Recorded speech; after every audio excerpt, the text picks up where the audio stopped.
Tapos kung mag-repack ng aking paninda dahil paalis na ako, minadali ko na itong pagre-ready ng almusal ng 12 pusa na pinapakain ko dito araw-araw sa Pag-asa Palengke. At pati na rin yung mga pusa dito sa bahay. No? Ito namang mga pusa dito sa bahay, ay galing na rin to sa Pag-asa. Ay dito na nga sila nagsiuwi. Pero madalas naman din pumupunta sila doon, kaya lang mas madalas nandito na sila sa bahay. Ito na mga mare, at ito nga dilata na binili ko na pagkain ng pusa, ay inimimix-mix ko na lang sila dyan. Kasi kung ilalagay ko lang sa ibabaw, ay hindi nila kakainin ang cat food. Kaya ang ginagawa ko, minimix ko na sila ng ganyan. Hinahalo-halo ko ng ganyan para pagkain nila, ikain nila lahat.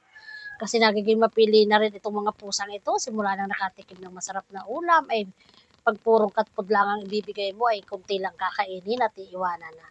Kaya ganito lang aking ginagawa. Minimix ko na lang para siguradong makakain nilang lahat.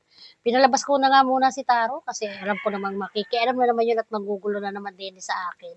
Ito na nga mga mare, nire-ready ko na ang kanilang pagkain. Dahil alam ko na kanina pa sila naghihintay sa akin sa palengke, kaya nga minadali ko na rin para ako makatapos na rin din at makapagsimula na ng aking pang-araw-araw na hanap buhay. Ito po ang aking ginagawa palagi, pinapakain ko po mga pusa na dito sa Pag-asa Palengke. Ganito rin yung mga pusa na nakatambay dyan sa harapan ng bahay.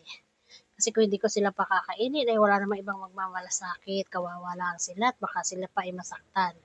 Gawa nga ng baka sila yung mga alam lang ng pagkain ng iba, kaya hinahayaan ko na lang, ako na lang ang nagsasakripisyo para makakain sila sa araw-araw. Ito na nga mga mare at nai-ready ko na ang masarap na almusal ng aking mga alagang pusa. Ay tiyak na matutuwa na naman ang mga yun at mapaparami na naman sila ng kain, pabalik-balik lang naman sila. Ganito lang naman ang kain nila, hindi naman karamihan, pero kasi pag hindi nila naubos ay binabalik-balikan lang nila. Ay nakakatuwa rin naman kasi nga kahit nasa Pag-asa Palengke sila, ay ang gaganda naman ng mga katawan nila. At hindi rin naman sila isa ang pumupunta, pa isa-isa lang ang punta. Ito nga pala si Mochi. Itong si Mochi ay isa sa pinakamatandang pusa sa Pag-asa Palengke. Ay dito na po siya sa bahay nakatira. Ilang taon na po siya dito sa amin nakatira. Kaya lang dahil nga sa katandaan ay medyo maedad na talaga siya ay nagkasakit na rin siya. At ito naman si Santa.